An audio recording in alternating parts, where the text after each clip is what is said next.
Disclaimer.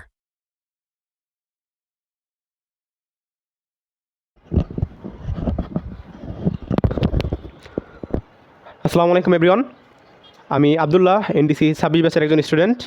So আমরা হচ্ছে আজকে আমাদের ফিজিক্সের চ্যাপ্টার 6-এর যে মহাকর্ষ বিকর্ষ এই অধ্যায়টা নিয়ে আমরা একটু আলোচনা করব।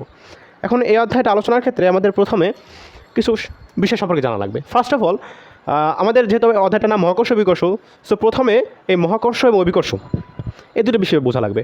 এখন আমরা সবাই তো জানি যে আমাদের যে পৃথিবী সৌরজগতের বিভিন্ন গ্রহগুলো সূর্যের চারদিকে ঘোরে, আবার চাঁদ পৃথিবীর চারদিকে ঘোরে।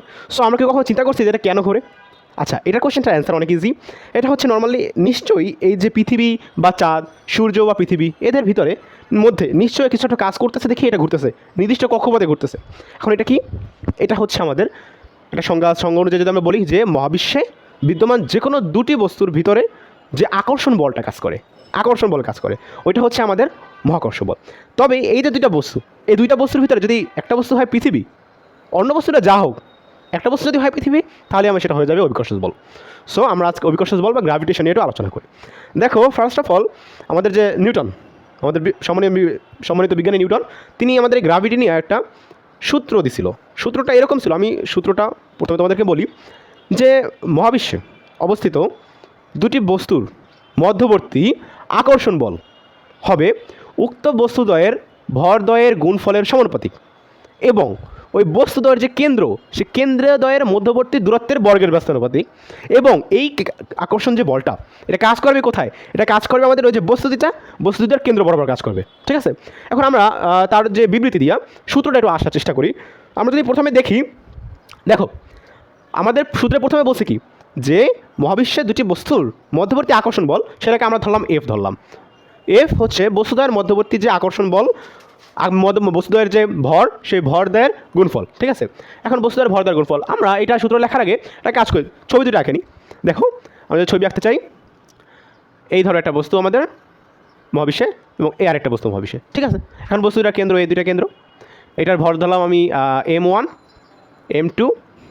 এখন যদি আমি হিসাব করি, এখানে হচ্ছে দুইটা বস্তুর মধ্যবর্তী, এই যে দেখো কেন্দ্র, আমাদের হিসাব করা লাগবে দূরত্ব কী থেকে, কেন্দ্র থেকে হিসাব করা লাগবে। এটা ইম্পর্টেন্ট, এটা মনে রাখার জন্য ইম্পর্টেন্ট। এখন দেখো, আমি এই কেন্দ্র থেকে সংযোগ করে দিচ্ছি। এখন আমার যে কেন্দ্রের মধ্যবর্তী দূরত্ব, এটাকে আমরা আর ধরলাম, ঠিক আছে? এখন সূত্র অনুযায়ী আমরা যদি দেখি মহাকর্ষ যে বলটা, সেটাকে আমরা এফ ধরলাম। এফ বিবৃতির প্রথম অংশ অনুযায়ী এফ সমানুপাতিক এই বস্তুদ্বয়ের ভরদ্বয়ের গুণফল M1 × M2, প্রথম অংশ শেষ। এখন যদি আমরা দ্বিতীয় অংশটা দেখি, তাহলে দ্বিতীয় অংশে বলছে যে ওই আকর্ষণ বলটা হবে এই যে মধ্যবর্তী, এদের কেন্দ্রদ্বয়ের যে মধ্যবর্তী দূরত্ব আর, এই আর এর বর্গের ব্যস্তানুপাতিক। এখন আর এর বর্গের ব্যস্তানুপাতিক, এই দেখো আর এর বর্গের ব্যস্তানুপাতিক। এখন আমরা এই দুইটাকে একটু স্কুইজ করে লিখতে পারি কি আমরা, এফ সমানুপাতিক M1 M2 বাই R²। এখন দেখো, আমাদের এই যে অভিকর্ষ ত্বরণ নির্ণয়ের ক্ষেত্রে বা মহাকর্ষ অভিকর্ষ অনেক ম্যাথ আছে। সো এই ম্যাথগুলো করার ক্ষেত্রে আমরা তো এই সমানুপাতিক ধ্রুবক দিয়ে তোমরা কোনো ম্যাথ করতে পারবো না। সো আমাদের সমানুপাতিক ধ্রুবকটাকে ক্যান্সেল আউট করতে হবে। ক্যান্সেল আউট করার জন্য কী করা লাগবে? আমাদের একটা মহাকর্ষীয় ধ্রুবক আনা লাগবে, এবং আমরা সবাই সেটা জানি, সেটা কি? জি। দেখো, এফ ইজ ইকুয়াল টু, যেহেতু আমরা জি আনতেছি, এটা মহাকর্ষীয় ধ্রুবক আনতেছি, সো আমাদের এই সমানুপাতিক যে চিহ্নটা, এটা উঠে যাবে, সমান আসবে, এবং এটা আসবে জি × M1 M2 বাই R²। এই হয়ে গেল আমাদের কি মহাকর্ষীয় বলের সূত্রের প্রতিপাদন। এখন তোমরা হয়তো চিন্তা করতে পারো, আচ্ছা মহাকর্ষীয় বলের সূত্রের প্রতিপাদন এইটা অভিকর্ষ বলের ক্ষেত্রে আলাদা? না, দেখো আমি বলছিলাম কি ক্লাস শুরুতে, মহাকর্ষীয় বল হচ্ছে মহাবিশ্বের যে কোনো দুটা বস্তু। ধরুন আমি একটা বস্তুর ভর M1, একটা বস্তুর ভর M2 ধরছি। তবে ওই দুইটা বস্তুর ভিতরেই একটা বস্তু যদি আমাদের হয় পৃথিবী, আরেকটা বস্তু যদি হয় অন্য যে কোনো বস্তু, সেক্ষেত্রে হবে কি, দেখো আমাদের আকর্ষণ বল এফ ইজ ইকুয়াল টু জি থাকবে, কারণ জি মহাকর্ষীয় ধ্রুবক, জি এমন কখনো চেঞ্জ হবে না। এবং আমরা এর M1টাকে যদি একটা পৃথিবী, সো আমরা সেটাকে বড় হাতের, পৃথিবীটাকে আলাদাভাবে ডিটারমাইন করার জন্য আমরা বড় হাতে M দিয়ে প্রকাশ করি, এবং বাকিটা ছোটো হাতের M দিয়ে প্রকাশ করি বাই R²। এটা হচ্ছে আমাদের আলটিমেট অভিকর্ষ বলের সূত্র। এখন আমরা অভিকর্ষ বলের সূত্রটা পাইলাম। এখন দেখো, এই অভিকর্ষ বলের সূত্রে তোমাদের অনেক অঙ্ক করা লাগতে পারে। এখন দেখো তো, এই সূত্রটাকে আমাদের কেন যেন চেনা মনে হইতেছে। আমরা 9, 10-এ এই সূত্রটা পড়ছি, ঠিক আছে, বাট এইটার অনুরূপ আরেকটা সূত্র পড়ছি আমাদের যেটা মনে হইতেছে। দেখো তো, চিন্তা করা, 9, 10-এ আমরা চ্যাপ্টার 10-এ একটা সূত্র পড়ছিলাম না এইভাবে, F is equal to C × Q1 Q2 by R²। আচ্ছা এখন বলো এই সূত্র দুইটার ভিতরে পার্থক্য তোমরা কী দেখতেছো? এখানেও বল, এখানেও বল, এইখানে একটা ধ্রুবক, এখানেও একটা ধ্রুবক, বাট ধ্রুবক দুইটা আলাদা। এইটা Q1 চার্জ, Q2 চার্জের পরিমাণ, আর দূরত্ব আর দূরত্ব, আর এখানে ভর। এখন দেখো এখানে চার্জ নিয়ে যেহেতু হিসাব করছে, সো চার্জ নিয়ে কোথায় হিসাব করে? নিশ্চয়ই তড়িৎ বা বিদ্যুৎ, এখানে চার্জ হিসাব করে। সো স্থির তড়িৎ, স্থির তড়িৎ আমরা 9 10 যে চ্যাপ্টার 10 পড়ছিলাম স্থির তড়িৎ। সো স্থির তড়িৎ ছিল আমাদের এই সূত্রটা। আর আমরা এখন দেখো আমাদের এসএসসি আর এইচএসসির ভিতরে কত মিল। আমরা এসএসসিতে স্থির তড়িৎ থেকে এই সূত্রটা পাইছি, এইচএসসিতে আমরা এই সূত্রটা পাইতেছি গ্র্যাভিটেশনে। এখন মনে হইতেছে কিছুটা যে হয়তো বা এই সূত্রটা এইটা থেকে কপিরাইট করা বা এই সূত্রটা এইটা থেকে কপিরাইট করা, কিন্তু আসলে কোনোটাই কপিরাইট করা না, দোনোটাই তাদের নিজস্ব ক্ষেত্রে সঠিক। ঠিক আছে, এখন পার্থক্যটা কি দেখো, তাহলে কি তোমরা বলবা যে আচ্ছা মহাকর্ষীয় বল আর তড়িৎচুম্বকীয় বল দুইটা বলেরই সূত্র সেম, সো দুইটা বলে কি বলের সব কিছুই কি সেম? না, মহাবিশ্বের কোনো কিছুই সেম না, কিছু না কিছু পার্থক্য থাকবেই। তোমরা কেমিস্ট্রিতেও দেখবা দুইটা ইলেকট্রনের চারটা কোয়ান্টাম সংখ্যার মান কখনোই সেম থাকে না, যে কোনো একটা পার্থক্য থাকে। কারণ এখানেও দেখো সব কিছু সেম থাকলেও এই যে তড়িৎচুম্বকীয় বল দেখো, আচ্ছা তোমার একটা কথা বলো, একটা পজিটিভ চার্জ একটা নেগেটিভ চার্জ দুইটা কী করবে? আকর্ষণ করবে। একটা পজিটিভ চার্জ একটা পজিটিভ চার্জ কী করবে? বিকর্ষণ করবে। ঠিক আছে, তাহলে তড়িৎচুম্বকীয় বলের ক্ষেত্রে আকর্ষণ বিকর্ষণ দুটোটাই করতে পারে। বাট আমাদের আচ্ছা বলো তো আমাদের পৃথিবী আর কি সূর্যকে কি বিকর্ষণ করবে? হ্যাঁ, পৃথিবীকে সূর্যকে বিকর্ষণ করবে? করবে না। সো আমাদের যে মহাকর্ষীয় বলটা আছে, মহাকর্ষীয় বলটা কি আমাদের জাস্ট আকর্ষণ বল। সো আমাদের এখানে আমাদের কি হয়ে গেল? মহাকর্ষ বলের সূত্রে প্রতিপাদন হয়ে গেল। তোমাদের কিন্তু আমি অভিকর্ষ বল দেখাইছি, এটা কিন্তু বলতে পারবো না যে আমি অভিকর্ষ বল দেখাই নেই, এটাও কিন্তু এসে গেছে।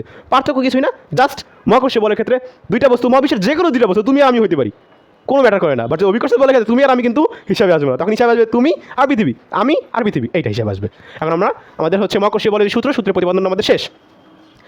এখন তোমাদের কোশ্চেন আসতে পারে, আচ্ছা ভাইয়া আমরা তো বল নিয়ে আলোচনা করলাম, বাট আমরা জানি বলের ভিতরে দুইটা জিনিস থাকে, একটা কি ভর, একটা ত্বরণ। এখন ভরও আমাদের সূত্রের ভিতরে আছে, বাট ত্বরণ কি বা ত্বরণ বাদ গেছে? হ্যাঁ, ত্বরণ কী দোষ করলো? আচ্ছা ত্বরণ কোনো দোষ করে নাই, জাস্ট গ্র্যাভিটেশনের ত্বরণটা একটু আলাদা। আচ্ছা আমাকে বলো ত্বরণ মেইনলি কী? ত্বরণটা মেইনলি কী? আমরা জানি বেগ বৃদ্ধির হার ত্বরণ।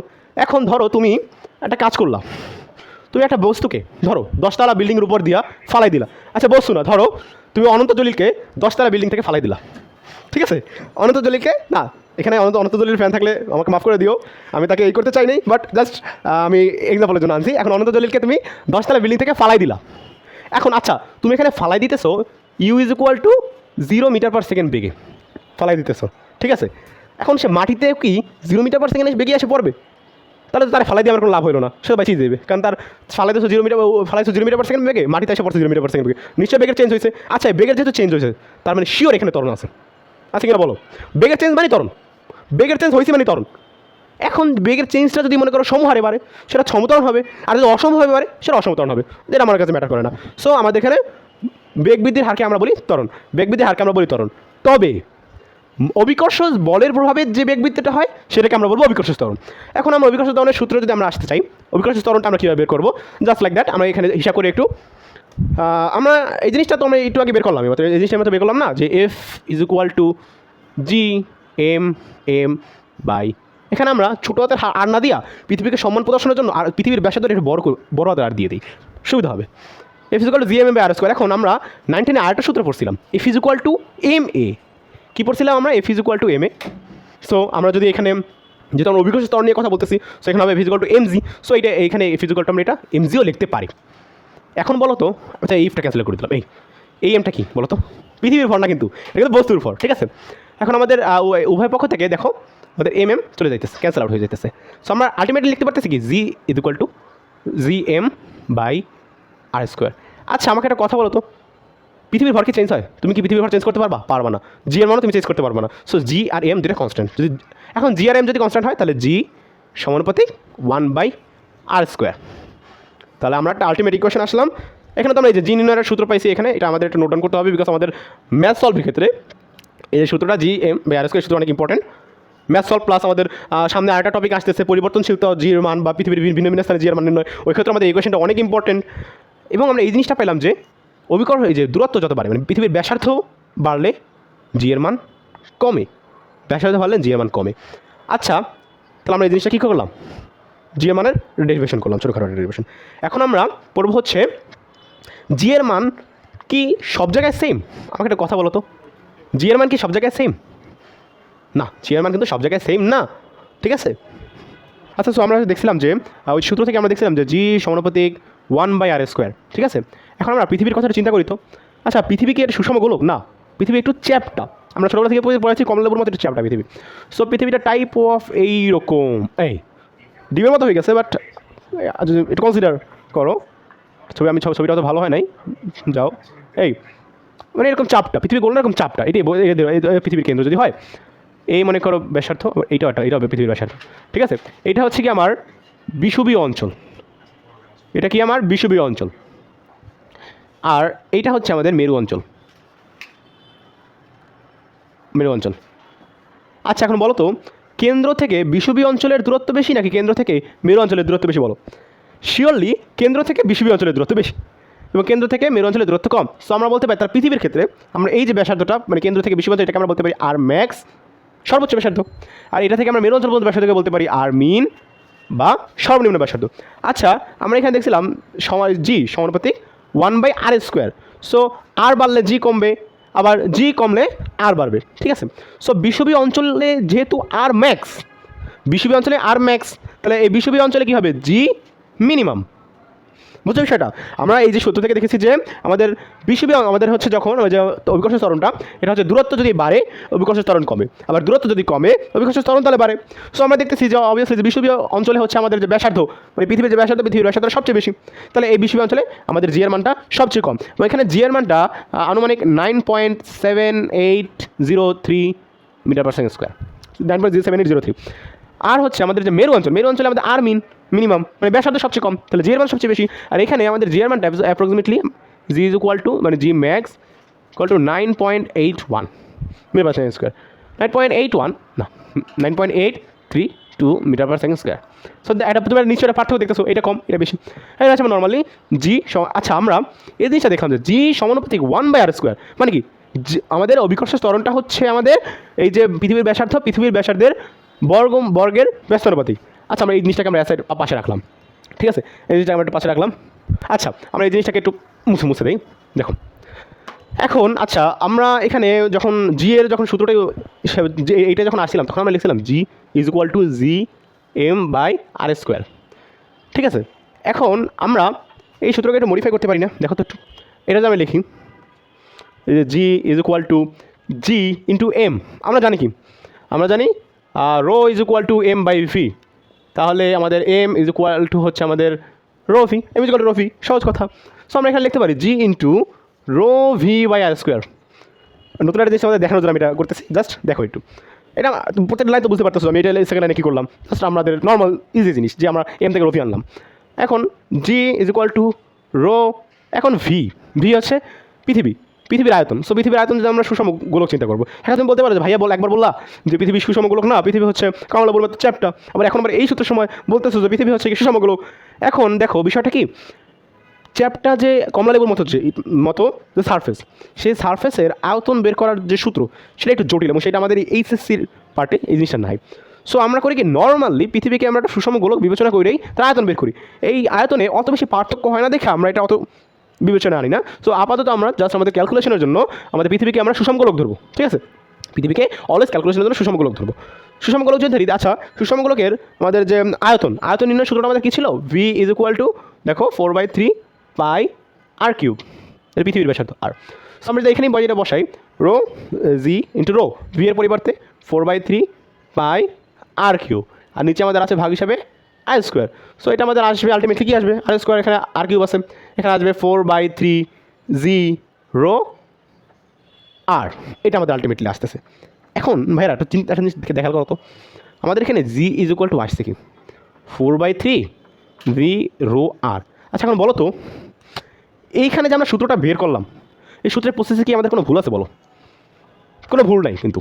দেখো নর্মালি আমরা 9-10 সূত্র দিয়া M is equal to rho V লিখলাম, রো ভি এর স্থানে আমরা 4/3 পাই r³ লিখলাম, নর্মাল 9-10 কনসেপ্ট দিয়ে আমরা এই পর্যন্ত আনছি। সো আমাদের সূত্রে কিন্তু কোনো ভুল নেই। তবে একটা জিনিস খেয়াল করছো, এই সূত্র অনুযায়ী ভি এবং মানে অভিকর্ষ ত্বরণ এবং ব্যাসার্ধ, এই দুইটার ভিতরে সম্পর্ক কী বলতো? সমানুপাতিক সম্পর্ক। আচ্ছা, এটা নিয়ে একটু কনফিউশন হয় না? এই জিনিসটা বলছো যে এই সূত্র অনুযায়ী G is equal to 4/3 G rho R, এইটা অনুযায়ী অভিকর্ষ ত্বরণের সাথে আমাদের যে ব্যাসার্ধের সম্পর্ক কী? সমানুপাতিক সম্পর্ক। কিন্তু একটু আগেই তো আমরা পাইলাম যে এই যে জি সমানুপাতিক 1/r²। সো এইখানে আমরা পাইলাম যে আমাদের অভিকর্ষ ত্বরণটা আমাদের ব্যাসার্ধের বর্গের ব্যস্তানুপাতিক, আর এইখানে আবার আমরা পাইলাম যে এটা হচ্ছে আমাদের ব্যাসার্ধের সমানুপাতিক। এখন দুইটা এটা সংঘর্ষপূর্ণ একটা অবস্থার সৃষ্টি হয়েছে, সংঘর্ষপূর্ণ অবস্থা সৃষ্টি হয়েছে না? বাট না, একটু ডিপলি চিন্তা করলে এই জিনিসটার সলিউশন তোমরা পাবা, যেখানে কেন অভিকর্ষ ত্বরণ এবং ব্যাসার্ধের মানের ক্ষেত্রে ব্যাসার্ধের সম্পর্ক একবার সমানুপাতিক আসছে, আরেকবার ব্যস্তানুপাতিক আসছে। আচ্ছা ভাইয়া, আমাকে একটা কথা বলো তো, যখন তোমরা এই জিনিসটা আনছিলাম তখন আমরা কী হিসাব করছি? এই পৃথিবীর সারফেস একটা বস্তু, এই পৃথিবীর সারফেসের বস্তুর জন্য জি এর মান, বা আমরা যদি এই বস্তুর এখানে না ধরি, এই এই মনে করো বিষুবীয় অঞ্চলে একটা বস্তু আছে, এই বস্তুটার জন্য জি এর মান আমরা হিসাবের ক্ষেত্রে এই আর আনছিলাম। তা আমরা এই ক্ষেত্রে এই সূত্রটা আনার জন্য এই সূত্রটা আনার জন্য আমরা এই যে বস্তুটাকে কথা ধরছিলাম, বস্তুটাকে পৃথিবীর পৃষ্ঠের যে কোনো স্থানে বা পৃথিবীর ভিতরে যে কোনো একটা স্থানে আমরা অবস্থান করাইছি। সেই জন্য আমাদের এখানে জি সমানুপাতিক 1/r² আসছে। পৃথিবীর পৃষ্ঠে বা যে কোনো যদি কোনো বস্তু, ওই যে উক্ত দুইটা বস্তু ভিতরে নর্মালি তুলনা করা হবে, জি এর মানে ক্ষেত্রে দুইটা বস্তু লাগবে।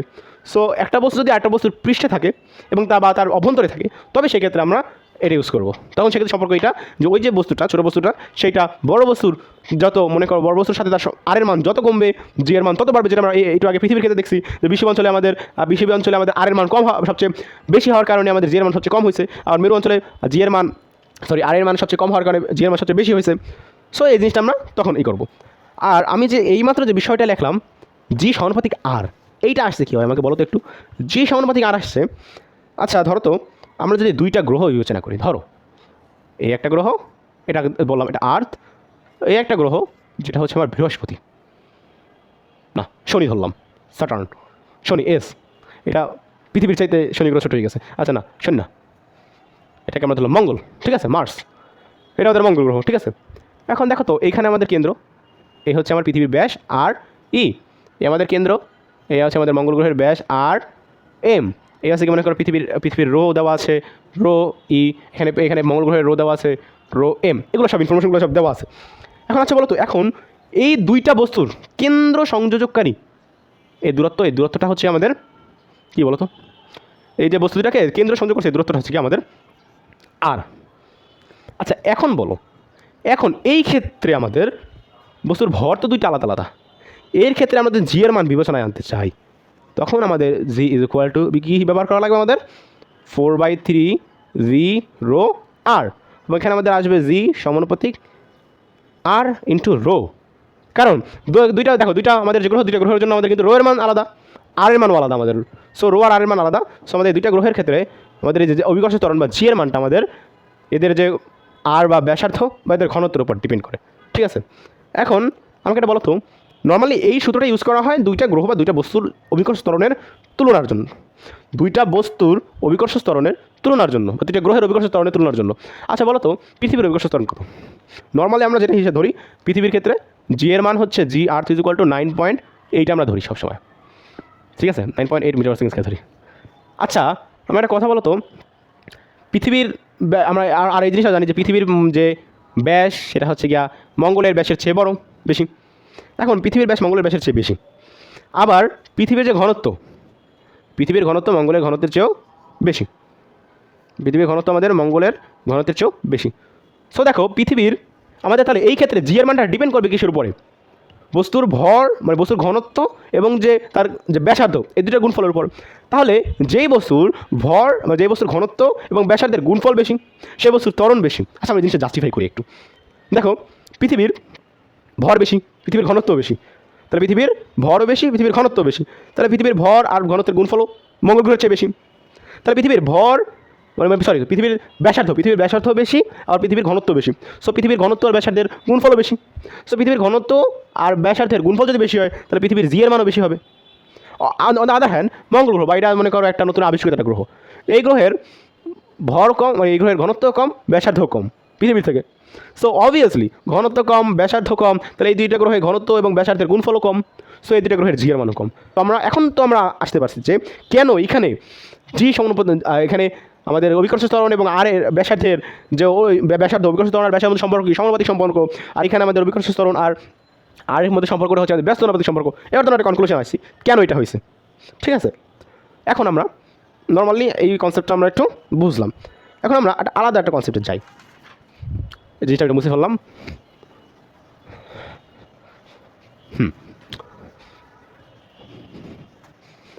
আচ্ছা দেখো, এখন তোমাদের কাছে আমার একটা কোশ্চেন, তোমাদের কাছে কী মনে হয় পৃথিবীর সকলের স্থানে কি জি এর মান সেম? না, কারণ এটা ভাই আমি আগে বলছি যে তোমাদেরকে সরাসরি দেখাইছি বিষুবীয় অঞ্চলে মেরু অঞ্চলে জি এর মানের মধ্যে পার্থক্য আছে। এখন আমরা হিসাব করি, বলো তো এই হচ্ছে আমাদের পৃথিবী, দাঁড়াও, হ্যাঁ এই হচ্ছে আমাদের পৃথিবী, ঠিক আছে, এই আমাদের পৃথিবী পৃষ্ঠ। এখন ভাইকে একটা কথা বলো, আমরা পৃথিবী পৃষ্ঠের এই মেরু অঞ্চলে জি এর মানটা আমরা জানি, বাট বলা হইলো মেরু অঞ্চল থেকে আমরা 100 কিলোমিটার উপরে একটা বস্তুকে উঠাইছি। এই হচ্ছে আমাদের কেন্দ্র, এই কেন্দ্র সংযোগ করে দিলে এই কেন্দ্রকে সংযোগ করে দিলাম। এটুকু হচ্ছে আমাদের আর, এই আমাদের এইচ, মানে আমি এইচ দূরত্ব উঠাইছি পৃথিবীর যে আমাদের ভূপৃষ্ঠ থেকে আমি এইচ দূরত্ব একটা বস্তুকে উঠাইছি, ঠিক আছে। ভূপৃষ্ঠ থেকে এইচ দূরত্ব আমরা বস্তুকে উঠালাম। আচ্ছা বলো তো এখন এইচ দূরত্ব ওঠার পরও কি আমাদের অভিকর্ষ ত্বরণ কি আমাদের সেম থাকবে? না, সেম থাকবে না। আচ্ছা আমরা কাজ করি, ঠিক আছে, আমরা এই বিন্দুতে এবং এই বিন্দুতে জি এর মান আলাদাভাবে বের করে তারপর দেখি যে আমাদের সম্পর্কটা মানে কি বাড়ছে না কি কমছে জি এর মানটা, বা জি এর মানের কী হয়েছে, কী পরিবর্তন হয়েছে। দেখো এখানে আমাদের যেটা ভূপৃষ্ঠ, এই ভূপৃষ্ঠ আমরা এখানে জি এটাকে ধরলাম আমরা জি, এবং আমাদের এখানে যে উঠাইছে ওঠার পর এটাকে আমরা ধরলাম জি প্রাইম। আচ্ছা প্রথমে জিটা বের করি। দেখো জিকে আমরা জি এর সূত্র বলছিলাম কি G M by R square, G M by R square. এখানে ব্যাসার্ধ নেওয়ার সময় সাবধান থাকবা। দেখো আমাদের বস্তুটা আছে কোথায়? ভূপৃষ্ঠে। তারপর আমাদের কেন্দ্র থেকে এর দূরত্ব কত? আর, বা ব্যাসার্ধের সমান। সো আমরা এটা নিচ্ছি, এটাকে আমরা লিখতে পারি 1 নম্বর সমীকরণ। এখন 2 নম্বর সমীকরণ, জি প্রাইম মানে আমাদের এই উচ্চতা উঠানোর পরে আমাদের অভিকর্ষ ত্বরণটা কত। So G prime is equal to আমরা লিখতে পারি G M by R square. কি লিখবো দেখো তো ভালো করে, কেন্দ্র থেকে দূরত্ব জি এর সময়, জি এর ক্ষেত্রে জি এম বাই কেন্দ্র থেকে দূরত্বের বর্গ, এখানে আমরা আর নিছি কারণ আমাদের এটা বস্তুটা ছিল আমাদের ভূপৃষ্ঠে, সে কেন্দ্র থেকে ভূপৃষ্ঠের দূরত্ব ওই গোলকের ব্যাসার্ধের সমান, তো আমরা এখানে আর নিছিলাম। আচ্ছা তাহলে এই বস্তুটা আমাদের এইচ দূরত্ব উঠেছে, এটার ক্ষেত্রে কি আমাদের কেন্দ্র থেকে ওই বস্তু দূরত্ব আর হবে না? এক্ষেত্রে এই বস্তুটা দূরত্ব হবে, কেন্দ্র থেকে দূরত্ব হবে আর প্লাস এইচ, সেটার বর্গ। এই যে এখানে আর এবং এই এইচ পুরোটা হচ্ছে কি আমাদের আর প্লাস এইচ, এটার বর্গ। এখন এটাকে আমরা 2 নম্বর সমীকরণ দিতে পারি। এখন আমাদের মেইন বিষয়টা কি, আমরা এই যে দুইটা স্থানের পার্টিকুলার দুইটা স্থানে যে আমাদের জি এর মানটা, এই জি এর মানটাকে আমরা তুলনা করবো, ঠিক আছে। আচ্ছা আমরা যদি তুলনা করার ক্ষেত্রে আমরা কী করতে পারি বলো, আমরা হচ্ছে গিয়ে 2/1 মানে আমাদের 2 নম্বর সমীকরণ থেকে 1 নম্বর দিয়ে ভাগ করতে পারি। আমাদের আলটিমেটলি এখানে কী হবে, G prime by G is equal to আমাদের এখানে আসতেছে G M by R plus H square into এটা উল্টে গেলে উপরে হবে আর স্কোয়ার বা নিচে হবে জি এম। সো আমরা আলটিমেটলি কী করতে পারছি, জি এম কাটা দিয়ে ফেলতে পারতেছি। সো আমাদের এখানে আসতেছে কি G prime by G is equal to হচ্ছে আমাদের R by R plus H square, H whole square. এটা বলতে থাকার কষ্ট, উপরে আর স্কোয়ার নিচে R plus H whole square, দুইটাকে আমরা R by R plus H লিখে আমরা উপরে হোল স্কোয়ার দিয়ে দিলাম। এখন আমরা যদি হিসাব করতে চাই, বা G prime is equal to R by R plus H whole square into G, এটা হচ্ছে আমাদের আলটিমেট পৃথিবী থেকে যে কোনো উচ্চতায় আমাদের জি নির্ণয় সূত্র। আমরা পৃথিবী পৃষ্ঠের অভিকর্ষ ত্বরণের মান জানি, সো আমাদের পৃথিবী পৃষ্ঠ থেকে একটা নির্দিষ্ট বা পার্টিকুলার উচ্চতায় আমাদের জি এর মান কত হবে, তো আমরা সহজেই সূত্র আমাদের করতে পারি, এবং এই সূত্রটা তোমরা মার্ক আউট করে রাখতে পারো। এটা হচ্ছে আমাদের প্রায় বলতে গেলে এই অধ্যায়ের 40% ম্যাথ করার ক্ষেত্রে এই সূত্রটা আমাদের কাজে লাগবে। আচ্ছা তাহলে আমরা ভূপৃষ্ঠ থেকে একটা নির্দিষ্ট উচ্চতায় বস্তুটা গেলে তার অভিকর্ষ ত্বরণ কী হবে সেটা বের করছি। আচ্ছা এখন তোমাদের মনে কি এই প্রশ্নটা আসে না যে ভাই আমরা ভূপৃষ্ঠ থেকে উপরেতে গেলাম, ঠিক আছে, আচ্ছা আমরা যদি ভূপৃষ্ঠ থেকে নিচে আসি তাহলে অভিকর্ষ ত্বরণের মানটা কীভাবে চেঞ্জ হতে পারে? নো টেনশন, আমরা সেটাও দেখবো। দেখো আমরা এইখানটাই, আচ্ছা একটা কাজ করি, হ্যাঁ এইখানটা আমরা মুছে দিই, এটা তো হয়েছে, এখানে আমরা মুছে দিই। দেখো এই সূত্রের প্রতিপাদনগুলো কি আমি বলি, এই সূত্রের প্রতিপাদনগুলো হচ্ছে অধিকাংশ সময় হচ্ছে খ নম্বর কোশ্চেনে আসে, আর যদি বাদ দাও পরীক্ষা যদি নাও আসে তারপরও কি দেখো আমার তো এটা মনে হয়, তোমাদের মনে হয় কিনা আমি জানি না, যে আমি কোনো অঙ্ক করার ক্ষেত্রে একটা সূত্র ইউজ করতেছি, বাট যতক্ষণ না পর্যন্ত আমি সূত্রের প্রতিপাদনটা জানতে পারি না ততক্ষণ আমার হয় কি আমার একটা মানে স্যাটিসফ্যাকশন কাজ করে না, যে আমি এই সূত্রটা ইউজ করলাম বাট সূত্রটা আসলে কোথা দিয়া, এটা আমার মানে সেজন্যই কী হচ্ছে প্রত্যেকটা সূত্রের প্রতিপাদন জানলে সূত্রের প্রতি তোমার বিশ্বাসটা বাড়বে। সো পরীক্ষার হলে যাই তুমি ওই সূত্রটাকে ইউজ করতে পারবে আরও বেশি, অনেক জায়গায় ইউজ করতে পারবে সূত্র, বুঝো নাই? আচ্ছা এখন আমরা পৃথিবী থেকে একটা গভীরতায় যাবো, সো আমরা একটা কাজ করি, আমরা আরেকটা ছবি আঁকি। দেখো এই হচ্ছে আমাদের পৃথিবী, এই কেন্দ্র, এই পৃষ্ঠে আমাদের বস্তুটা ছিল, এই হচ্ছে আমাদের ব্যাসার্ধ। সো বস্তুটা আমাদের এইখানটায় আসছে, এইখানটায় আসছে বস্তুটা। এখন বস্তুটা এইখানে আসার কারণে বস্তুটা এই বরাবর একটা পৃথিবীর অংশ কল্পনা করি, এই বরাবর পৃথিবীর অংশ বস্তু আমাদের এখানে আসছে। এই হচ্ছে আমাদের এই পুরাটা হচ্ছে কি আমাদের আর বা পৃথিবীর ব্যাসার্ধ, বস্তুটা হচ্ছে আমাদের এইচ মিটার গভীরতায় আসছে, এইটা হচ্ছে বস্তুর কেন্দ্র, এইচ মিটার গভীরতায় আসছে। আচ্ছা বলো তো, এইচ মিটার গভীরতায় যে আসছে, এখন এইখানে আসার পরে বস্তুটা ধরো এইখানে আসে, এইখানে বস্তুটা নাই, এইখানে বস্তুটা আসার পরে এইখানে অবস্থান করার যে বস্তুটা, সেইটার প্রতি পৃথিবীর যে কেন্দ্রের যে আকর্ষণ বল, আমরা প্রথমে এফ ইজ ইকুয়াল টু লিখছিলাম কি G M M by R square. সেখানে ছোটো হাতের এমটা ছিল আমার এই বস্তুটার ভর এবং বড় হাতের এম ছিল আমাদের পৃথিবীর ভর। আচ্ছা, বস্তুটার পার্টিকুলার গভীরতা আসছে, এখানে যখন বস্তুটা ভবিষ্যতে একটা নির্দিষ্ট উচ্চতায় উঠছে, ওঠার ফলে যখন আমরা এফের মান বের করবো তখন তো আমরা পৃথিবীর পুরো ভরটাই বিবেচনা করবো। বাট এখানে কি আমরা পুরো ভরটাই বিবেচনা করবো? যতটা নির্দিষ্ট গভীরতা আসছে, পৃথিবীর নির্দিষ্ট গভীরতা আছে, এখন এই যে অংশটুকু মানে যে অংশটুকু নাই মানে সে ক্রস করে আসছে, এই অংশটুকুর কি আমরা ভর হিসাব করবো? এটা কি মনে প্রশ্ন আসে না? এই প্রশ্ন দূর করার জন্যই একটা থিওরি আছে যেটাকে বলা হয় শেল থিওরি। এই শেল থিওরিটা মানে অনেক ইন্টারেস্টিং একটা থিওরি। বোঝাও মানে দেখো, আমি একটু বলি, তোমরা দেখো একটু। শেল থিওরি টপিক কি? শেল থিওরি নামটা দেখে তোমরা হয়তো বা কিছুটা বুঝতে পারতেছো। এখানে খোলস, শেল মানে তো খোলস, খোলস দিয়ে কিছুটা আসবে। আচ্ছা, আমরা প্রথমে করলাম কি পৃথিবীটা আঁকি, দেখো পৃথিবীটা আঁকলাম না, দেখো এখন এই বস্তুটা, এই দেখো এই বস্তুটা এইখানে আছে না বস্তুটা। সো এর জন্য পৃথিবীর এই অংশটুকু আমরা হিসাব করবো, এই যে পৃথিবীর অংশটুকু, কারণ এতটুকু দূরত্ব সে নিচে আসছে, এতটুকু এগুলো তো সে ক্রস করে আসছে না। সো আমরা এতটুকু দূরত্বের কারণে যে এই অংশটুকু আমরা বাদ দিলাম। সো আমরা পাইলাম কি, আমরা দেখো ভিতরে এই অংশটা পাইলাম না আমরা, বস্তুটা আমার এখানে আছে, পৃথিবীতে এই অংশটা এই হচ্ছে পুরোটা পৃথিবী। বাট বস্তুটা যেহেতু এই গভীরতায় নিচে আসার কারণে আমরা করলাম কি, মানে বস্তুটা এই গভীরতায় নিচে আসার কারণে আমরা এই যতটুকু নিচে আছে এই অংশটুকু বাদ দিয়ে দিই, আমরা হচ্ছে এতটুকু হিসাব করবো। এখন আমরা এতটুকু যদি আমরা কাজটা বাইরে আনি, ধরো এই যে অংশটুকু বস্তুটার উপর কাজ করবে জাস্ট পৃথিবীর এই অংশটুকু। এখন বলতেছি বাট বিশ্বাস একটু পরে করবা। এই অংশটুকু আমরা জাস্ট আমাকে বিশ্বাস করে করো যে পৃথিবীর উপর যে এই বস্তুর উপর যে আকর্ষণ বল কাজ করবে, সেটা আকর্ষণ বল কাজ করবে পৃথিবীর জাস্ট এই অংশটুকুর আকর্ষণ বল কাজ করবে। সো এই অংশটুকু আমরা বাইরে কেটে আনলাম, এই ঠিক আছে, দেখো এই অংশটুকু আনলাম, এই হচ্ছে আমাদের বস্তুটা।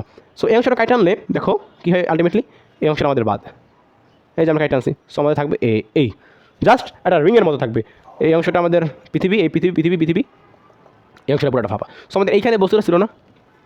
এখন শেল থিওরিটা একটু বুঝতে হবে, ভালো করে মনোযোগ দেওয়া লাগবে এখানে। শেল থিওরি আমাদেরকে বলে কি, দেখো আমরা যে 8 মিটার যে দূরত্বে আসছি, 8 মিটার দূরত্বে আসার কারণে আমাদের যতটুকু দূরত্ব আসছি না, অতটুকু দূরত্ব যে পুরো এই ক্ষেত্রফল মানে পুরো পৃথিবীর অতটুকু দূরত্ব সহ যে পুরো ক্ষেত্রফলটা বাদ যাবে অভিকর্ষিত বলের ক্ষেত্রে। শুধু হিসাব হবে সে কেন্দ্র থেকে কতটুকু দূরত্ব উচ্চতায় আছে, এই হচ্ছে যদি তার কেন্দ্র হয়, কেন্দ্র থেকে সে কতটুকু উচ্চতায় আছে, এই উচ্চতা থেকে এই বৃত্তের ক্ষেত্র, এই বৃত্তের আয়তন, এই গোলকের আয়তন হিসাবে আসবে। এখন কেন হিসাবে আসে? আচ্ছা বলো, ধরো এইখানে একটা বস্তু আছে, এই পুরো জায়গাটা তো ফাঁপা। এখন যেহেতু আমি এই জিনিসটাকে আমরা এখানে কাইটে আনছি, সেই জায়গাটা পুরোটা ফাঁপা। ধরো এইখানে একটা বস্তু আছে, এই বস্তুটার উপর আমার কতটুকু বল প্রয়োগ হবে সেই জিনিসটা আমি একটু বিবেচনা করে দেখি। এই বস্তুটা আমাদের এইখানে আছে। সো দেখো তো একটু, আমরা এই বস্তুটাকে এই যে বস্তু এরকম বিভক্ত করি দুটো অংশে। বস্তুটার অর্ধেক আকর্ষণ মানে অর্ধেককে আমরা এক পাশে রাখি, বাকি অর্ধেক আর এক পাশে রাখি, এই ভাগ করছি না আমরা। এখন দেখো তো, তোমরা নর্মালি চিন্তা করো, এই অংশের ভর বেশি না এই অংশের ভর বেশি, বলো? অবভিয়াসলি আমাদের এই নিচের অংশের ভর বেশি, দেখলেই বোঝা যাইতেছে যদি নিচের অংশে বেশি অংশ আছে। এই ক্ষেত্রে আমাদের এম কি, এম ম্যাক্স, আর উপরের ক্ষেত্রে আমাদের এম কি, এম মিন বা মিনিমাম। আচ্ছা এখন দেখো তো, এই বস্তুটার উপর আকর্ষণ বল কতটুকু কাজ করবে? দেখো মনে করো এইখানে এই যে এই উপরের যে গোলকটা, এই অংশটুকু অনেকগুলো বিন্দু আছে, এটা বিন্দু আছে। সো এই বিন্দুটার জন্য এই বস্তুটার আকর্ষণ বল কাজ করবে, যেটা কাজ করবে হচ্ছে এই বরাবর। আবার এই বিন্দুটার জন্য এই বলের আকর্ষণ বল কাজ করবে এই বরাবর। কারণ তো নর্মালি কোনো একটা বস্তুকে পৃথিবীর প্রত্যেকটা বিন্দু আকর্ষণ করে, আর আমরা হিসাবের ক্ষেত্রে প্রত্যেকটা বিন্দুকে একত্রিত বা ইন্টিগ্রেটেড করে আমরা বস্তু হিসাবে হিসাব করি, যে বস্তুটা মানে পৃথিবী ওই বস্তুকে আকর্ষণ করতেছে। মূলত কিন্তু পৃথিবীতে বিদ্যমান প্রত্যেকটা কণাই ওই বন্ধুকে, যে আমাদের যে বস্তুকে আমাদের আকর্ষণ করতেছে। বাট এখন প্রত্যেকটা কণা তো হিসাব করা সুবিধা মানে আমাদের জন্য সম্ভব না, তাই আমরা পুরো বস্তুটাকে ইন্টিগ্রেটেড করে আমরা পৃথিবী হিসাব করি, যে পৃথিবী ওই বস্তুটাকে আকর্ষণ করতেছে। বাট এইখানে আমি হিসাবের সুবিধাতে হিসাব করি এইখানের বিন্দুটার জন্য আমাদের আমাদের যে বস্তুর আকর্ষণ বল এই বরাবর, আবার এই বিন্দুর জন্য আকর্ষণ বল এই বরাবর, সো এদের লব্ধি হবে এই। আবার এই বিন্দুর জন্য আমাদের আকর্ষণ বল এই বরাবর, এই বিন্দুর জন্য আকর্ষণ বল এই বরাবর, সো আমাদের লব্ধি আবার এই বরাবর হবে। সেরকম অসংখ্য বিন্দুর জন্য লব্ধি আমাদের এই বরাবর হয়ে থাকবে, শুধু উপরে এই বরাবর লব্ধি, এবং এটাকে আমরা বলতে পারি FC। আচ্ছা, আমরা উপর অংশটা দেখলাম। নিচের অংশে বলো তো, নিচের অংশে মনে করো আমাদের এই অংশটার ক্ষেত্রেও আমাদের এইখানে একটা বিন্দু আছে, এখানে একটা বিন্দু, এখানে একটা বিন্দু, এখানে একটা বিন্দু, মানে ধরলাম এই কটা বিন্দু, মানে এই বিন্দুগুলো পুরো এই বৃত্তের সকল বিন্দুকে, মানে পুরো ঘনকের সকল বিন্দুকে রিপ্রেজেন্ট করে, বোঝানোর সুবিধাটা আমি বললাম। আচ্ছা, এই বিন্দুটার জন্য এই বস্তুর আকর্ষণ বল কি এই বরাবর, আবার এই বিন্দুর জন্য এই বস্তুর আকর্ষণ বল কি এই বরাবর, আবার এই বিন্দুর জন্য তাহলে এই যে এই দুইটা আকর্ষণ বল, এই দুটো লব্ধি এই সোজা আসবে এদিকে, আবার এই বিন্দুর জন্য এর আকর্ষণ বল এই বরাবর, এই বিন্দুর জন্য আকর্ষণ বল এই বরাবর, সো এদের লব্ধি এখানে আসবে। সেখানে অসংখ্য বিন্দুর জন্য লব্ধি সবসময় এই বরাবরই আসতে থাকবে, মানে এই যে বিপরীত দিকে যেটা আছে এর বিপরীত দিকে সবসময় লব্ধি বলটা আসতে থাকবে, সো এটাকে আমরা ধরলাম FC। আচ্ছা, আমাকে একটা কথা বলো তো, দেখো এই ক্ষেত্রে উপরের অংশটা, উপরের গোলকটা হিসাব করে উপরের গোলকের ক্ষেত্রে আমার কী আছে, আমাদের উপরের গোলকের ক্ষেত্রে ভর কি মিনিমাম। আচ্ছা, উপরের গোলকের ভর মিনিমাম, উপরে গোলকের ক্ষেত্রে আর কি বলো তো, মিনিমাম না ম্যাক্সিমাম বলো? উপরের গোলকের ক্ষেত্রে আর কি, এটা তো বোঝা যাইতেছে, এই যদি এটা যদি হয় কেন্দ্র, এটা যদি হয় কেন্দ্র থেকে, মানে কেন্দ্র না আর কি, বস্তু থেকে এই মনে করি এই বস্তু থেকে এই বিন্দু দূর, মানে এই বস্তু থেকে এই যে গোলক, এই গোলকের আর, সেটাকে অবশ্যই কম, এখানে আর কম, দেখো এই অংশটুকু আর এতটুকু তো বড়, এটা অবশ্যই বড়, তো নর্মাল কমন সেন্সে বলা যায় যে এই বস্তু থেকে এইটার দূরত্ব আর এই বস্তু থেকে এটার দূরত্ব কোনটা কম, এই বস্তু থেকে উপরে গোলকের দূরত্ব, সেখানে আর এখানে আর মিনিমাম। আচ্ছা, আমরা যে সূত্র করছিলাম F = GMM/r²। আচ্ছা, এখানে আমরা এফের সাথে এম এর সম্পর্ক কি, F সমানুপাতিক M এবং F সমানুপাতিক 1/r²। আচ্ছা, দেখো তো এই বস্তুটার ক্ষেত্রে এই জিনিসটা আমরা পরে হিসাব করলাম, এটা আগে হিসাব করি। এই বস্তুটার ক্ষেত্রে এই ভর, মানে যে তাকে যে আকর্ষণ করবে, এই বস্তুটাকে যে আকর্ষণ করবে উপরের যে প্লেটের অংশটুকু, উপরের প্লেটের অংশটুকুর ভর কি সবচেয়ে কম, ভর কম, তাহলে ওই আকর্ষণ বলটাও কম, তাহলে এখানে F মিনিমাম। ধন্যবাদ, চিন্তা করো, আবার বলতেছি, এই বস্তুটার জন্য এই বস্তুটাকে যে আকর্ষণ করবে উপরের দিকে আকর্ষণ করতেছে এই অংশটুকু, সো এই অংশটুকুর ভর সবচেয়ে কম, তাহলে এই বস্তুর উপর ওই অংশটুকু করতে সরি বলটাও সবচেয়ে কম। আমরা জিনিস পাইলাম, এটা আমাদের কনসিডারে রাখি, মাথায় রাখি। আবার নিচের অংশের আচ্ছা, আবার উপর অংশের ক্ষেত্রেই যদি আমরা ব্যাসার্ধ হিসাব করি, ব্যাসার্ধ সবচেয়ে কম, এই বস্তু থেকে উপরের অংশের এই গোলকের দূরত্ব সবচেয়ে কম, কারণ দেখো এই বস্তু থেকে এই অংশের দূরত্ব যা, তার থেকে এই বস্তু থেকে এই অংশের দূরত্ব অনেক কম, তো উপর অংশের দূরত্ব কম, তো এইটা অনুযায়ী দূরত্ব কম হলে F বেশি, দূরত্ব কম F বেশি, দূরত্ব মিনিমাম মানে F ম্যাক্সিমাম, বুঝতে সেটা, দূরত্ব কম F বেশি, সো এখানে এই বস্তুকে এটার দূরত্ব আমাদের সবচেয়ে কম, তাহলে এই বস্তুটা মানে এই যে পুরো গোল এতটুকু অংশ কর্তৃক এই বস্তুটার উপর যে আকর্ষণ বল কাজ করতেছে, আকর্ষণ বলটা ম্যাক্সিমাম, সো আমরা এই দুটো জিনিস পাইলাম। আচ্ছা, এখন তোমার মনে হয় না যে এই দুটা একটু কন্ট্রোভার্সিয়াল? এই একই অংশ কর্তৃক এই বস্তুটার আকর্ষণ বল একবার পেলাম মিনিমাম, বা একই অংশ কর্তৃক একটা বস্তুর আকর্ষণ পেলাম ম্যাক্সিমাম, একটু কনফিউজিং না?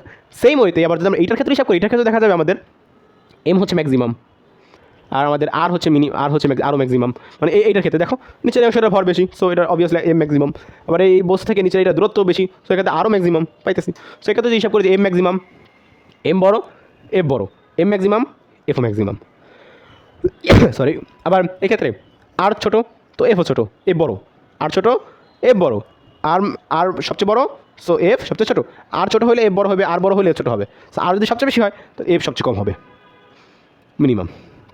আচ্ছা, এইটাও দেখো, এখন এই জিনিসটা দেখো তো ভালো করে, অবজার্ভ করো ভালো করে, এটার মধ্যে একটা কন্ট্রোভার্সিয়াল জিনিস আসতেছে। উপরের এই গোলকটা কর্তৃক একই বস্তু, ওই গোলকটা কর্তৃক একই বস্তু আকর্ষণ একবার মানে ভরের দিক দিয়ে হিসাব করলে আসতেছে কম, আবার ওজনের দিক দিয়ে আসা মানে আমাদের দূরত্ব দিক দিয়ে হিসাব করলে আমাদের আসতেছে বেশি, আবার নিচের এই গোলকটা কর্তৃক এই বস্তুর আকর্ষণের ক্ষেত্রে ভরের দিক দিয়ে হিসাব করলে আসতেছে সবচেয়ে বেশি আকর্ষণ, আবার দূরত্ব দিক দিয়ে হিসাব করলে সবচেয়ে কম আকর্ষণ। বাট এটা কি হয় সত্যি সম্ভব? এটা হওয়া সম্ভব না।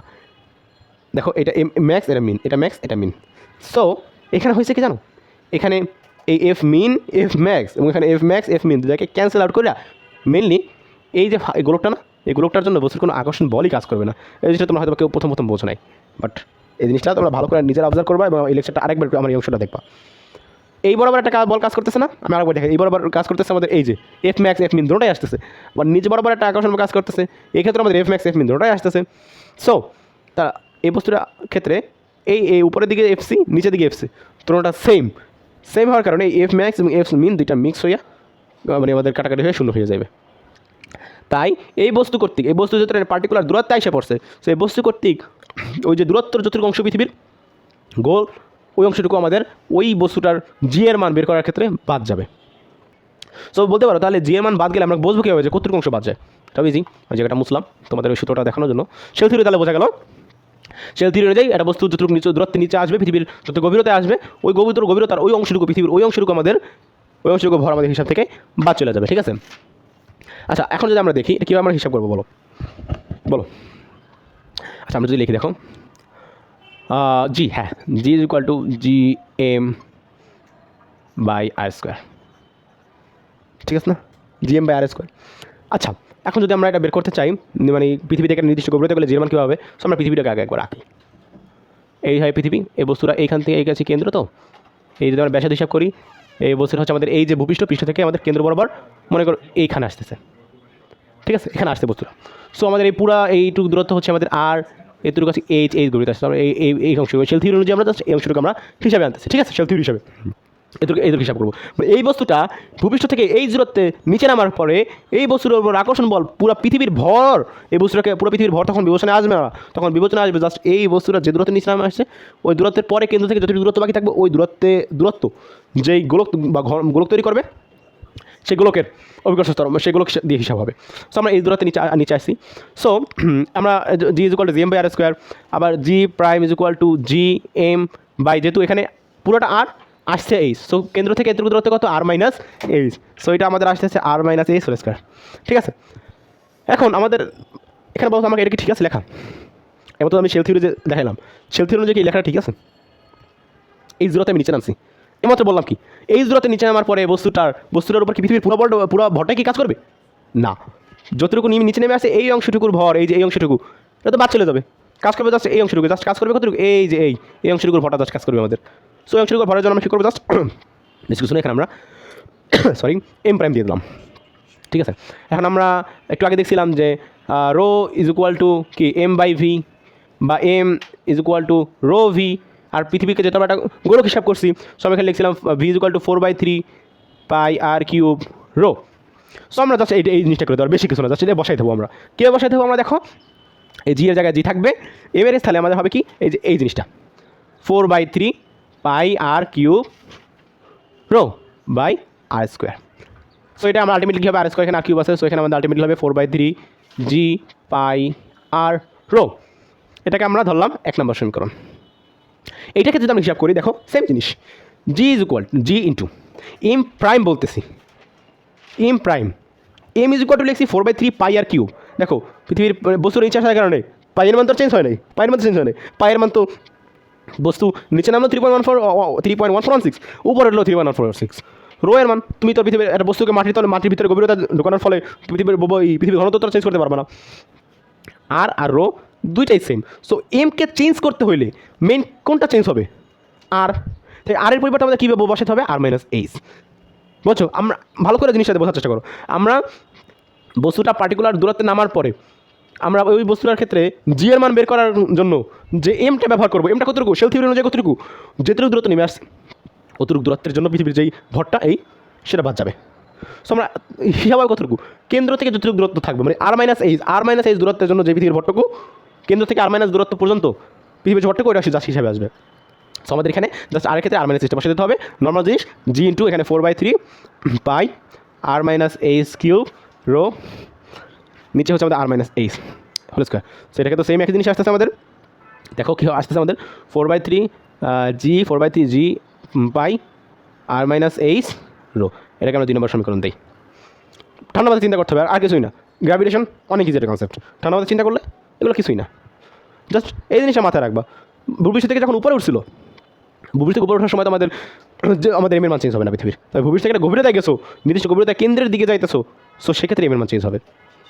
হ্যাঁ আমরা ভাগ দেয় 2/1 দেই, আমাদের কী হয় দেখো আলটিমেটলি 2/1 দিলে G prime by G is equal to আমাদের উপায় এখানে আসতেছে 4/3 G pi R minus H rho into 1/4/3 G pi R rho. এটা আসতেছে আমাদের আলটিমেটলি, এটা ওখানে উপরে ভাগ চলে যাবে, ভাগ দিচ্ছি আমরা জাস্ট নর্মালটা ভাগুন কঠিন কিছু না। এটা কাটা, জি কাটা, আর দাগ কাটা, রো কাটা। সারপ্রাইজিংলি অনেক কিছু কাটা চলে গেছে। কী থাকলো আমাদের? কোশ্চেন আসতে পারে কী আচ্ছা বাকি থাকলো কি আমাদের? কিছুতে বাকি থাকলো না। না, এখনও আছে। দেখো, বা G prime by G is equal to উপরে R minus H by R. এই আর মাইনাস এইচ বাই আরকে আমরা লিখতে পারি কি? দেখো, one minus H by R লিখতে পারি না? দেখো তো, পারি তো। এটা R by R, one H by R, one H by R, minus minus থাকলো। সো অতএব আমরা লিখতে পারি কি? G prime is equal to G into one minus H by আর। এখন ভালো করে এই সূত্রটাকে দেখো, এটা কিসের সূত্র বলো? এইটা হচ্ছে পৃথিবীর পৃষ্ঠ থেকে কোনো বস্তুকে নির্দিষ্ট দূরত্ব, মানে এইচ গভীরতা, নির্দিষ্ট গভীরতা এইচ গভীরতায় নামাইলে জি প্রাইম বা ওই গভীরতায় জি এর মান কত, সেটা সিম্পল। এই সূত্রে তুমি বের করে ফেলাতে পারবা।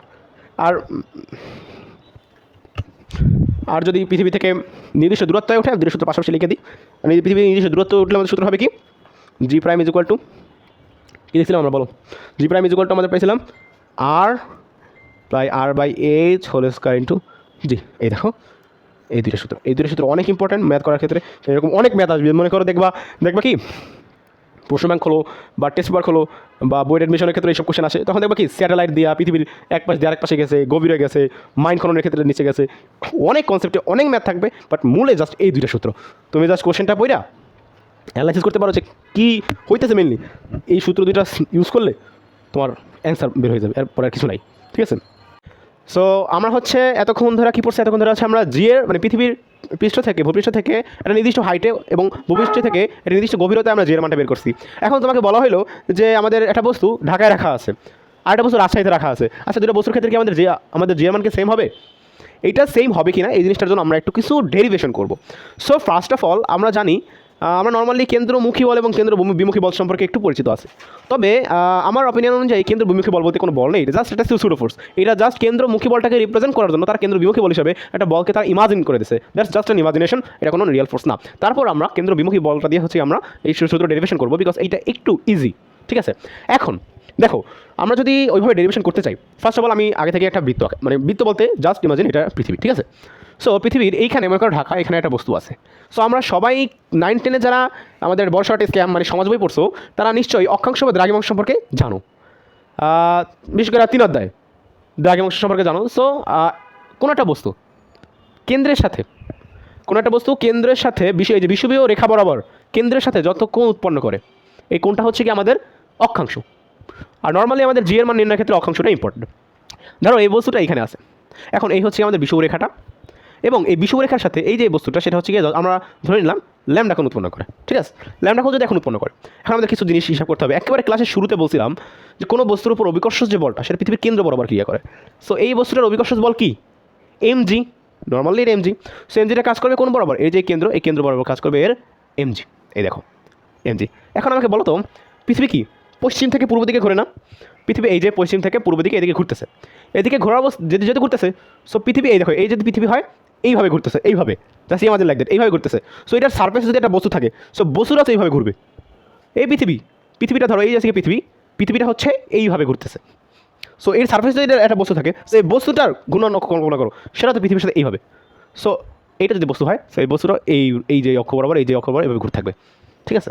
এটা যদি ঘুরতে থাকে, সো আমরা ধরলাম এই বস্তুটার ঘূর্ণনক্ষের ব্যাসার্ধ ধরলাম আমরা ছোট হাতের আর, ঘূর্ণনক্ষের ব্যাসার্ধ ছোট হাতের আর। এখন আমাকে একটা কথা বলো, এই বস্তুটা যে ঘুরতেছে, এই ঘোরার ফলে যে কেন্দ্র বিমুখী বলটা, সে কেন্দ্র বিমুখী বলটা কাজ করবে কোন দিকে বলো? আমরা নর্মালি এই বস্তুটার যে অভিকর্ষ বলটা সেটা কাজ করছে কেন্দ্র বরাবর। ঠিক আছে? আর এই বস্তুটা যে ঘুরছে, সেই ঘোরার ফলে যে একটা কেন্দ্র বিমুখী বল, বাইরে যে ছিটকে যাওয়ার যারা প্রবণতা, কেন্দ্র বিমুখী বলটা, এটা কাজ করতেছে কোথায়? এটা কাজ করতেছে এই যে ঘূর্ণন অক্ষটা, মানে এই যে অক্ষ বরাবর নর্মালি ঘুরতেছে পৃথিবীর পশ্চিম থেকে পূর্ব দিকে ঘূর্ণনের কারণে, সেই ঘূর্ণনক্ষের ব্যাসার্ধ, মানে সেই ঘূর্ণনক্ষের কেন্দ্র বরাবর। সো আমাদের এই বরাবর আমাদের কাজ করতেছে কি, এই যে বস্তুটা, এই বস্তুটার কেন্দ্র বিমুখী বল, আমার কেন্দ্রমুখী বল, সরি মাই মিস্টেক, কেন্দ্রমুখী বলটা কাজ করতেছে এদিকে। সো শিওরলি কেন্দ্র বিমুখী বলটা এইদিকে কাজ করতেছে বিপরীত, কারণ আমরা জানি কেন্দ্রমুখী বল এবং কেন্দ্র বিমুখী বল পরস্পর বিপরীত দিকে ক্রিয়া করে। সো আমাদের এই বস্তুটা যেহেতু ঘুরতেছে এই কক্ষপথে, এবং তার কেন্দ্রমুখী বলটা যেহেতু এই কেন্দ্র বরাবর, সে কেন্দ্রমুখী বলটা নিশ্চয়ই এই বরাবর।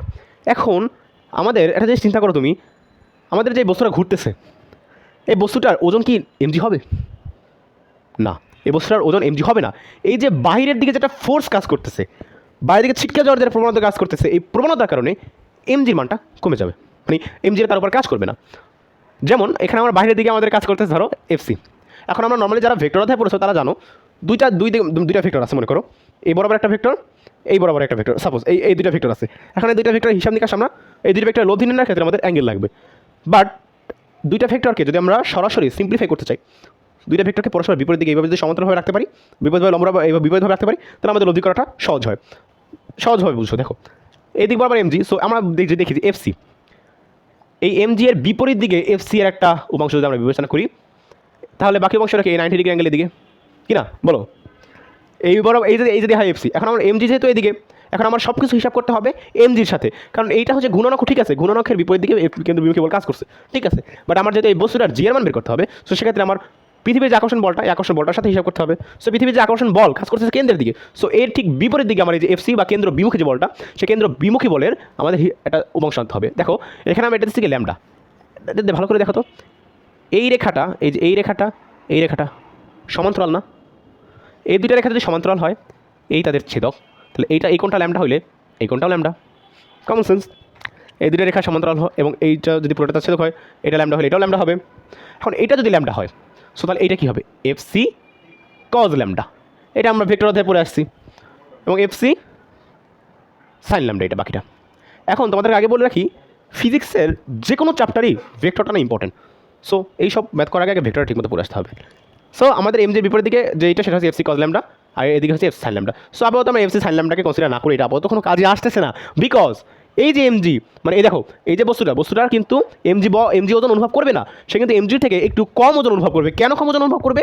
এই যে এফসি বা কেন্দ্র বিমুখী বলটা ছিল, এই কেন্দ্র বিমুখী বলের যেটা একটা উপাংশ এফসি কজ ল্যামডা, এইটা যে এমজি এর বিপরীত দিকে কাজ করছে। ধরো একটা ভেক্টর, মনে করো তুমি এখানে দাঁড়াই আছো, তোমাকে এই দিক বরাবর 10 নিউটনে টানা হলো, এদিক বরাবর 4 নিউটনে টানা হলো। এখন তুমি কোন দিকে যাবা? কত নিউটন বলে যাবা? এদিকে 10, এদিকে 4, তাহলে নিশ্চয়ই তুমি এই দিকে 10 - 4 6 নিউটন বলে যাবা, লব্ধি হিসাব করতে হবে। সেই বস্তুর ক্ষেত্রে এই দিক বরাবর এফসি কজ ল্যামডা কাজ করতেছে, এই দিক বরাবর এমজি কাজ করতেছে।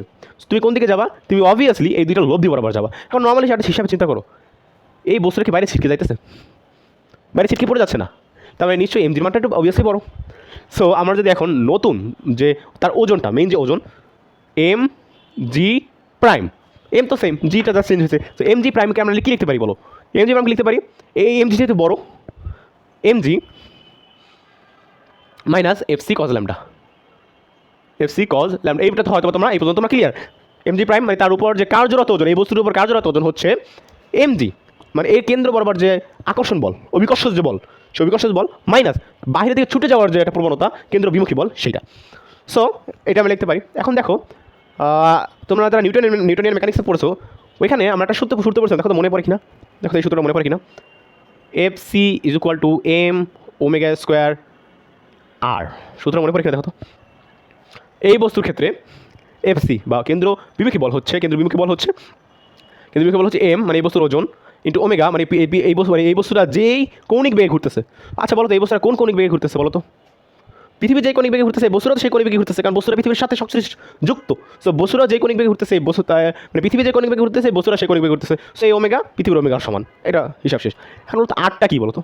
আর কি পৃথিবীর ব্যাসার্ধ, নাকি বৃত্তটি এই যে বস্তুটি যে মানে ঘূর্ণন পথে ঘুরছে তার ব্যাসার্ধ? অবভিয়াসলি বস্তুটি যে ঘূর্ণন পথে ঘুরছে তার ব্যাসার্ধ, কারণ আমরা কেন্দ্র বিমুখী বল হিসেবে হিসাব করতেছি। সো কেন্দ্র বিমুখী বল আমাদের কাজ করে কার বিরুদ্ধে? কেন্দ্রমুখী বলের বিরুদ্ধে। এখন বলো তো কেন্দ্রমুখী বল কি এই বস্তুটার পৃথিবীর কেন্দ্র বরাবর, নাকি এই বস্তুটার যে ঘূর্ণনক্ষ সেই ঘূর্ণনক্ষের কেন্দ্র বরাবর? নিশ্চয়ই এই বস্তুটির ঘূর্ণনক্ষের কেন্দ্র বরাবর এফসি কাজ করতেছে। সো এফসি হিসাবের ক্ষেত্রে এই ঘূর্ণন ব্যাসার্ধটাই ঘূর্ণনক্ষের ব্যাসার্ধ হিসাবে আনতে হবে। সো আর হচ্ছে এই ব্যাসার্ধটা। এখন দেখো আমাদের নর্মালি আর তো দেওয়া থাকবে না, ছোটো ধার দেওয়া থাকবে না, নর্মালি আমাদের ম্যাথের ক্ষেত্রে পৃথিবীর ব্যাসার্ধ দেওয়া থাকবে। সো আমরা এখানে আরটাকে চেঞ্জ করতে পারি। দেখো তো একটু ভালো করে দেখো, আমাদের এইটা যদি হয় আর, ঠিক আছে, এইটা যদি হয় আর, আমাদের এই জিনিসটা আমরা জানছি কি ল্যামডা না? এটা যদি ল্যামডা হয় তাহলে এটাও তো ল্যামডা, ভালো করে বুঝো। এটা ল্যামডা হলে এটাও ল্যামডা, বিকজ এই দুটো সমান্তরাল ছেদক, ওই একান্তর কোণ অনুযায়ী এটা ল্যামডা হলে এটাও ল্যামডা। সো এটা যদি ল্যামডা হয় তাহলে আমরা এখানে লিখতে পারি কজ ল্যামডা ইকুয়াল টু কি? ভূমি বা অতিভুজ, সেখানে ভূমি কি আর, ছোট হাতের আর, অতিভুজ কি পৃথিবীর ব্যাসার্ধ আর। এই এখন ওই ছোটো হাতের আর বা is equal to R into cos lambda, এটা লিখতে পারি। এখন যদি আমি এখানে এফ ওমেগা স্কোয়ারের স্থানে যদি এটা বসে, এখানে সরাসরি যদি এখানে বসাই M G minus F C মানে M omega square R cos lambda, বা লিখতে চাই M G prime is equal to M G minus M omega square, R এর পরিবর্তে আমরা কী লিখতে পারি R cos lambda. So M omega square R cos lambda, আর বাকি রইল এই কজ ল্যামডা। এখন দেখো তো এখানে এম এই এম বাদ যায়। So G prime is equal to G minus omega square R cos square lambda.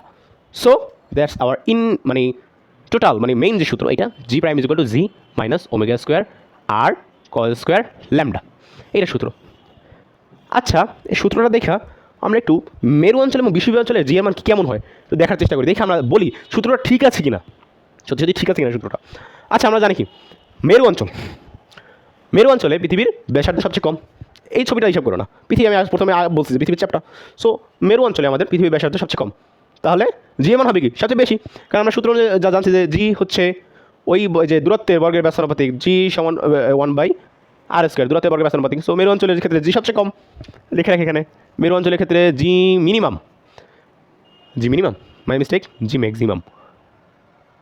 দূরত্ব এই বুঝো না, জি এই যে বিষুবীয় অঞ্চলের ক্ষেত্রে মেরু অঞ্চলের ক্ষেত্রে আমার আর এর মান সবচেয়ে কম, তবে জি এর মান সবচেয়ে বেশি, আর এই ক্ষেত্রে জি এর মান সবচেয়ে কম। এখন আমরা এটাই বের করে দেখি যে এটা সত্যি হয় কিনা।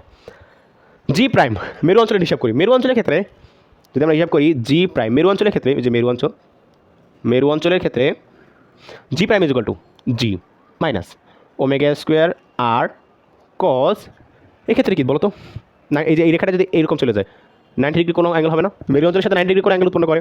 So cos 90 degree square, ultimately আমার এখানে আসতেছে কি জি মাইনাস এই পুরো টাইমটা জি প্রাইম ইজ ইকুয়াল টু জি। এখন এই জিটা কি সর্বোচ্চ মান না, সো আমার জি প্রাইম ইজ ইকুয়াল টু জি হয়, তাহলে আমাদের এই জি প্রাইম মানে এই যে মেরু অঞ্চলের ক্ষেত্রে তার অভিকর্ষ স্তরের মান সর্বোচ্চ। এখানে আমরা কি পাইছি মেরু অঞ্চলের ক্ষেত্রে অভিকর্ষ স্তরের মান সর্বোচ্চ। সেম গোস টু আমাদের বিশ্ব অঞ্চলের ক্ষেত্রে তোমরা প্রমাণ করে দেখবে একই জিনিস আসতেছে, জি এর মান মিনিমাম। সো এইটা হচ্ছে কি আমাদের কেন্দ্র বিমুখী বলের মাধ্যমে আমাদের এই মানে বিভিন্ন অক্ষাংশে জি এর মান ডিটারমাইন করে। এখন কেন্দ্র বিমুখী বলের প্রমাণ ডেরিভেশনটাও আছে, বাট নর্মালি কেন্দ্র যে মুখী বল এই ডেরিভেশনটা একটু কমপ্লেক্স, আমি এখন দেখাইতেছি না, বাট যদি তোমাদের দরকার হয় সো কমেন্ট সেকশনে জানাও, আমি হয়তো এই চ্যাপ্টারের অন্য কোনো ক্লাসে মাঝখানে এটা দেখাই দেবো। আর হচ্ছে নর্মালি তুমি দেখবা যদিও তুমি ওইখান থেকে আসতেছো, বাট অ্যাট দ্য কনক্লুশন তুমি এই সূত্রটাই পাবা, কোনো ডিফারেন্স নাই, ঠিক আছে, এই সূত্রটা তুমি পাবা। এই ক্লাসে কী পড়লাম জাস্ট আমি একবার রিক্যাপ করে দিই। ফার্স্ট অফ অল আমরা কিছু অভিকর্ষ ত্বরণ সম্পর্কে কিছু বেসিক জিনিস পড়েছি। সেকেন্ডলি হচ্ছে আমরা জি পড়েছি, জি এর মানটা কীভাবে বের করে, বা অভিকর্ষ ত্বরণ কি সেটাকে মান কীভাবে বের করে সেটা পড়েছি। নেক্সটলি আমরা পড়েছি কি আমরা জি একটা পৃথিবী বিশ্ব থেকে নির্দিষ্ট উচ্চতায় উঠলে জি কত হবে, একটা নির্দিষ্ট গভীরতা নামলে জি কত হবে, নির্দিষ্ট গভীরতা নামলে শেল থিওরি যেটা আমরা দেখাইছি। এবং অ্যাট দ্য লাস্ট নির্দিষ্ট অক্ষাংশে জি এর মান, তোমাকে হয়তো এরকম কোশ্চেন আসতে বলতে পারে, ধরো একটি স্থানে এই স্থানের অক্ষাংশ 20 ডিগ্রি উত্তর, সো বলতে পারে ওই স্থানের জি এর মান কত। সো 20 ডিগ্রি অক্ষাংশ হলে কোনো টেনশন নাই, just G prime is equal to G minus omega square R cos lambda ক্ষেত্রে তুমি কী করবা, ল্যামডা ক্ষেত্রে জাস্ট 20 ডিগ্রি বসে দেবা। এখন আমরা জিজ্ঞেস করতে পারবো ওমেগার মান কি। আচ্ছা, তোমরা যারা নিউটনিয়ান মেকানিক্স পড়ছো তোমরা হয়তো অবশ্যই জানো এই ওমেগার একটা সূত্র আছে, omega is equal two 2π/t। আচ্ছা বলো তো 2π এইখানে পৃথিবীর ক্ষেত্রে যেহেতু বস্তু আমরা হিসাব করতেছি, বাট এটা জানি যে পৃথিবীর যেটা ওমেগা বস্তুর সেই ওমেগাই। সো পৃথিবীর ক্ষেত্রে টি বা পর্যায়কাল কত, যেহেতু এখানে আনুগতি নিয়ে আমরা কথা বলতেছি, সো একদিনে 24 ঘন্টা, সেটাকে আমরা সেকেন্ডে কনভার্ট করি 24 × 36 সেকেন্ড। সো এইটা যা হবে সেটাই হচ্ছে আমার ওমেগার মান। সো আমরা ওমেগার মান পাইলাম, পৃথিবীর ব্যাসার্ধ আর এর মান হচ্ছে কি আমাদের 6.4 × 10⁻⁶, আবার অনেক সময় 6.3 × 10⁻⁶, অ্যাজ উইশ, অতটা পার্থক্য হয় না, বাট বেশি সময় কোশ্চেনে বলে দেওয়া থাকে। আর জি এর মানটা তুমি হচ্ছে কি এইভাবে জি ইজ ইকুয়াল টু GM/r², এখান থেকে তুমি জি এর মানটা বের করে নেবা। এটা নর্মালি 9.81 হতে পারে, 9.72 হতে পারে, এটা ম্যাটার করে, বাট তোমার এটা বের করে নিতে হবে। তুমি জাস্ট 9.8 বসে দিলে হবে না, তোমার যদি পার্টিকুলারলি কোনো পৃথিবীর ব্যাসার্ধ দেওয়া থাকে, পৃথিবীর ভর দেওয়া থাকে, তো পার্টিকুলারলি ওই ব্যাসার্ধ ওই ভরের জন্য আমার জি এর মান বের করা, দেন এখানে জি এর মান বসাবা, ওমেগার মান তো এখানে একটা নির্দিষ্ট ওমেগার মান বের হবে, সেটা কখনো চেঞ্জ হবে না। তবে হতে পারে কিছু কোশ্চেন আবার বলতেও পারে যে পৃথিবীর ঘূর্ণন চেঞ্জ তো হইতে পারে, মানে কোশ্চেন মডিফাই করে দিতে পারে। সো কোশ্চেন ভালো করে পড়তে হবে, দেন আর ব্যাসার্ধ এবং কজ ল্যামডা, এই ল্যামডা হচ্ছে আমাদের অক্ষাংশ, যে অক্ষাংশ বলা থাকবে সেই অক্ষাংশ। সো দেখো আমি হচ্ছে তোমরা যারা ক্লাস দিতেছো হয়তো তোমরা বেশিরভাগই আমার ক্লাসমেট, আমি হয়তো অত ভালোভাবে পড়াইতে পারিনি, এটা হচ্ছে জাস্ট আমার নিজের কনসেপ্ট ক্লিয়ার, এবং আমার এই কনসেপ্ট ক্লিয়ারেন্সের মাধ্যমে যাতে অন্য কোনো স্টুডেন্টদের সুবিধা হয় সেজন্য আমি আন্তরিকভাবে চেষ্টা করছি। এখন আমার যদি এই ক্লাস করানোর ভিতরে কোনো ভুল হয় সো এটা ক্ষমা সুন্দর দৃষ্টি দেখবা। আর বড় বিষয়টা হচ্ছে কি এটা আমাদের প্রথম ক্লাস, সো একটু নার্ভাসনেস কাজ করতেছে নর্মালি, এবং হচ্ছে কিছু জড়তা আসতেছে, মাঝে মাঝে কিছু ভুল হইতেও পারে, শিওর না। সো সব কিছু মিলে তোমাদের কাছে অনুরোধ রইলো তোমরা একটু ক্ষমা সুন্দর দৃষ্টি দেখবা, এবং এটা আমাদের ফার্স্ট ইনিশিয়েটিভ, সো আমাদেরকে সাপোর্ট করে আমাদের এই কাজটাকে যাতে বাড়াই দিতে পারো। আর মেন বিষয়টা না, দেখো আমাদের সামনে আমি যেহেতু এনএসসি স্টুডেন্ট, আমাদের সামনে প্রচুর কুইজের প্রেশার আছে, আছে। সো আমরা ডেইলি হয়তো এই চ্যাপ্টারগুলো মানে ভিডিওগুলো আপলোড করতে পারবো না, বাট আমরা চেষ্টা করবো, আমাদের হাই চেষ্টা করবো যাতে আমাদের এইগুলোর মাধ্যমে হয়তো দেখো আমাদের এই ক্লাসগুলোর মাধ্যমে যদি একজন বা দুজন বেনিফিট হয় সেটা আমাদের কাছে অনেক কিছু। সো বাই এভরিওয়ান, দেখা হচ্ছে পরবর্তী ক্লাসে।